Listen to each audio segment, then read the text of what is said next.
And if you come to the table knowing your value, then you have the upper hand with these agreements.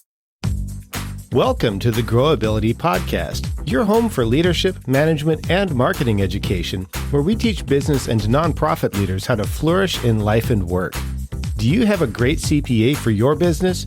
Today's special guest, Tina McGill, is a certified public accountant who gives some incredible advice about finding the right CPA for your organization. Here's your host, Joshua McLeod, with special guest, Tina McGill. Today we have a very special guest. Tina McGill is the principal at MMAS CPA.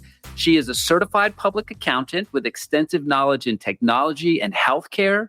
Tina provides tax preparation and CFO services for small businesses in Nashville. She is an expert in medical and technology tax preparation. We were having a conversation the other day, and I was talking about how much time that I put into this podcast and R&D and all of these things. And you were like, there's like an R&D credit for such and such and such. I had no idea that there was an R&D credit for such and such and such. I still don't even remember exactly what it is that you said. There are things that are out there that can benefit the small business owner, but only if they know that they're out there. Tina, how do you keep up with all of the changes that are happening with this tax code it's just a beast. Like, it changes all the time. I mean, how does a CPA just know what the answer is when business owners have questions about their taxes? Well, thank you so much first for having me on the show. So I'm so excited to be here. The CPAs in general want to be known as the trusted advisor. I would say we spend 30% of our time, and this is just a rough estimate, on continuing education. And I love education. So for me, every time I learn something new and I can bring it to the market and explain it, that gets me excited. I love it. I love it. We teach business owners that there are different seasons in their career. There's the startup, there's the growth phase, there's maturity, and then there's like some sort of transition where you're either going to decline or sell it, or you're going to renew it and go into something else. Can you give me some input as to what is the role of a CPA for each one of these different seasons that business owners are going to go through? So the startup might be like a solo entrepreneur or somebody who's just starting out. Do they need a CPA, or can they just go to like H&R Block and get their taxes done, at the end of the year? That's a great question. If you're a sole proprietor, it's important to, at a minimum, consult with a CPA at the beginning, someone that works with you, for instance, reconciling your bank account, reconciling your credit card statements every month. As a CPA, I love QuickBooks Online. I think it's the best thing in the world, but I also think it's the worst thing in the world because it allows clients to go in and set up systems themselves when they don't truly understand what their requirements are in case of an audit. A small CPA, someone that works with you quarterly or annually to help you plan for taxes, is perfectly fine. And this is like the solo entrepreneur startup. A tech company, they're projecting millions of dollars of revenue. In that case, it's like the CFO is a piece of the startup. They are the startup because what they think and what they do is going to influence everything. And that's, incidentally, folks, that's what Tina can help with. She's a master in all of those things and helping with projections and all of that stuff. But thank you for talking about the little guy here on the show. No, happy to help. What does a CPA do for that company that's then in growth mode? Yeah. When you get into the growth phase, it's really important to work with a company or a CPA that has some expertise with that particular industry. So you're going to want to talk to them about who their client base is, what your needs are, and what your expectations are so that you can find the right fit. We're really focused on healthcare and tech companies. Like, we have some clients that are in the outliers of that, but that's the reality of who we service best. Right. So many times business owners hire their buddies. Yeah. And that's all well and good if your buddy is an absolute expert in your particular field, in your particular stage of business. Correct. But if you hire your buddy who works with startups, you're going to outgrow them in a couple of years if your business does really well. So when I'm moving from startup to growth, it needs to be more than just the once a year touch base and do my taxes. Now you need to pay somebody to actually help inform a couple times throughout the year to make sure that you don't make any mistakes and that your structure still works within the business model for growth. Startup structure is survival and accuracy. Right. Growth mode structure is, hey, you need to make sure that you have a really proactive CPA. And I think that somewhat happens organically. What we see with clients, they start getting frustrated, right? Like, so what we see is, hey, my CPA was busy and I didn't get a call back for a week. Or, hey, my CPA, I'm needing information faster, better, more in depth.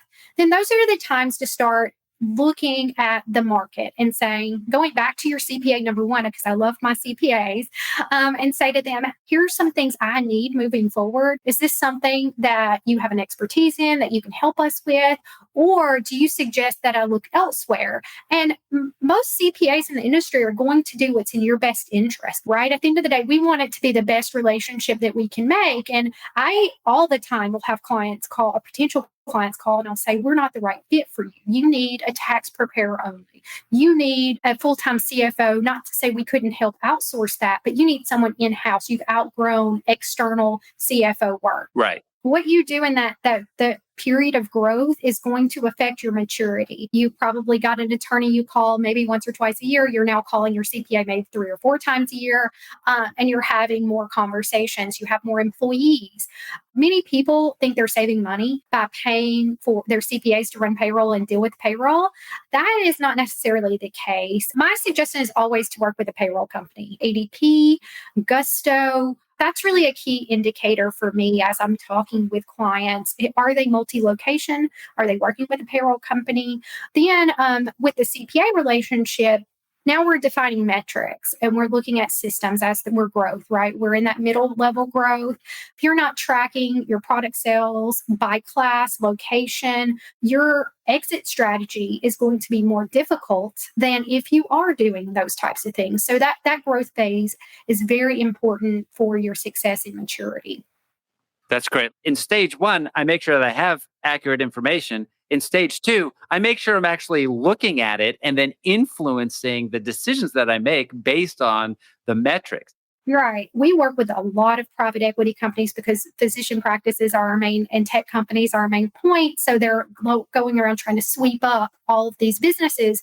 And what we've seen over and over again is if we come to the table and we have our metrics in place and we have our diagnostics and our books are in order, number one, you can close a lot faster, right? Step 1, you can go from closing in a year to 6 weeks if you're trying to exit. But the other thing is you can demand a higher price because you know your worth. And if you come to the table knowing your value, then you have the upper hand with these agreements. So a lot of times what we see, we'll do a valuation for a company if they're in that mid-level range, say under 10 million to 2 million in revenue, multiple locations.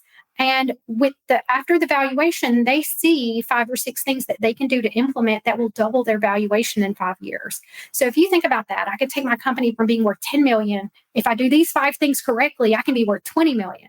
Wow. Like your investment in your CPA and the valuation is going to have a huge impact on your future. Yeah.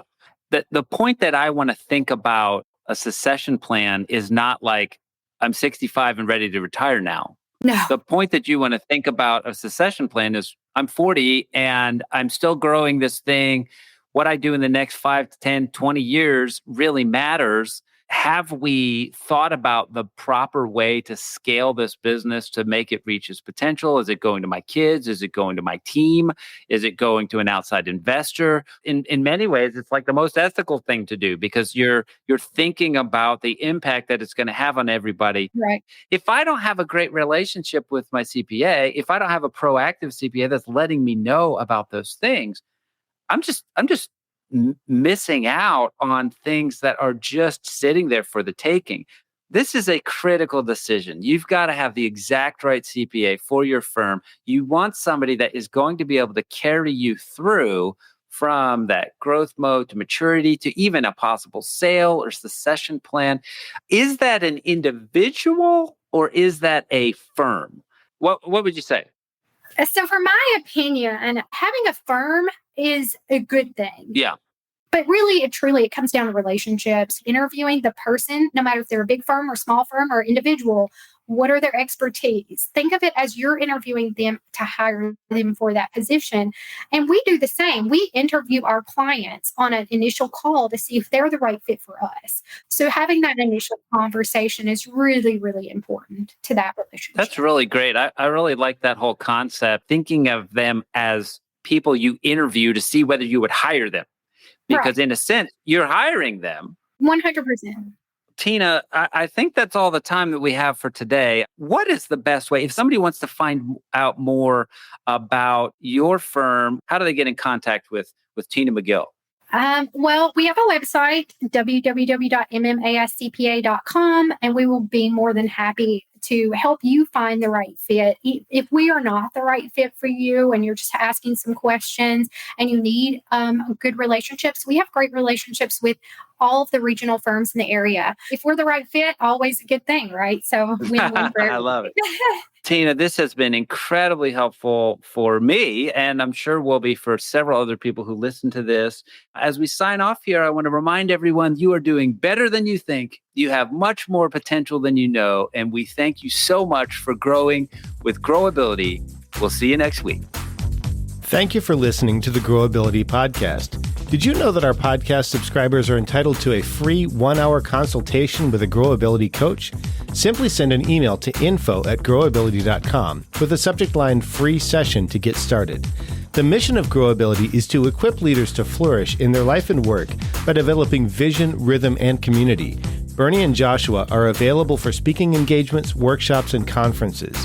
Subscribing to this podcast helps Growability equip leaders throughout the world, and we appreciate you tuning in. Thanks for growing with Growability.